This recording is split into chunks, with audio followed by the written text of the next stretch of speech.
public concern over whales in captivity rose dramatically after the release of the 2013 documentary Blackfish. Tim Zimmerman is a co-writer and associate producer of that documentary. In fact, his article, The Killer in the Pool, that inspired it, and he joins us now from Washington, D.C. So thanks for joining us, Tim. The film has been viewed as a catalyst by many for helping to raise awareness and end these shows. How do you feel that they are coming to an end?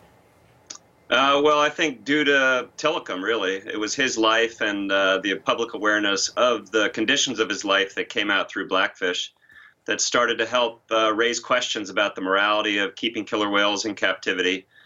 His life perfectly captured all the pathologies and problems of captivity for killer whales: separation from your family, isolation, placement with different random killer whales, medical issues. And I think once people understood what he was going through, it became clear to them, or many people anyways, that going to see killer whales for entertainment wasn't really a very good thing to be doing. Tilikum, of course, having just died, a whale that was involved in the deaths of 3 people, trainers and an individual who wandered in to his enclosure. Do you think that being in captivity had an effect on him mentally in terms of his behavior? I don't see how it could not have an effect on him, both in terms of his mental health as well as his physical health. And I think it's tragic in a way that it took 3 humans dying before the public finally took notice of what his life was like. But as I mentioned, I mean, captivity is just a very unnatural situation for a killer whale. It's confinement, it's isolation, it's separation from their tight-knit social groups, it's health stresses, it's mental stresses. And for Tilikum, from very early on, he started to develop certain tendencies which are only a product of captivity. If things came into his pool or fell into his pool, he would grab them and behave in potentially violent way with them. And so when people came into the pool, they did not get out of the pool. So I think that is very much captivity. So even though they won't be doing tricks in the same way that they were, these whales will still be in captivity. So is this a fight you will continue to carry on with?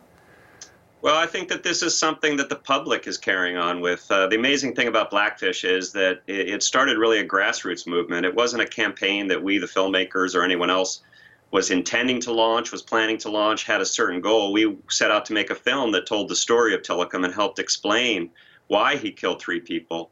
So I think that fight that the public is carrying on now by not attending marine parks and by using social media to campaign against keeping marine mammals in marine parks will definitely continue. And I think that even though it moves slowly, as you say, SeaWorld will continue to have killer whales probably for decades to come. Change is happening. And I think eventually people will also start to consider the lives of dolphins and other marine mammals. Change is slow, but I feel that this is very steady change. Now, SeaWorld says that although they aren't going to be doing the tricks anymore, these animals will be there. They'll be there and involved in education and involved in research. What do you think of that?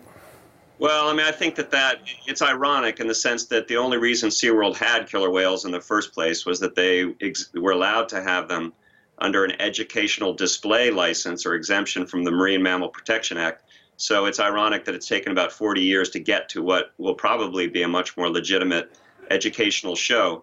But as you noted, from the point of view of the whales, what's the difference? They're still in concrete pools. They're not going to notice that they're doing an educational show as opposed to a circus show. So I think the big issue for them is the welfare of those killer whales best suited over the next 10, 20 years. They'll still be alive at SeaWorld with shows, or will SeaWorld eventually come to the conclusion, and maybe the public will continue to pressure them, that perhaps they should retire some of these killer whales to natural sea enclosures. That was something that people hoped Tilikum could spend the rest of his life doing, at least get back into the ocean under human care and away from the stress of a concrete pool, but it never happened. Maybe it will happen for some of the killer whales he left behind.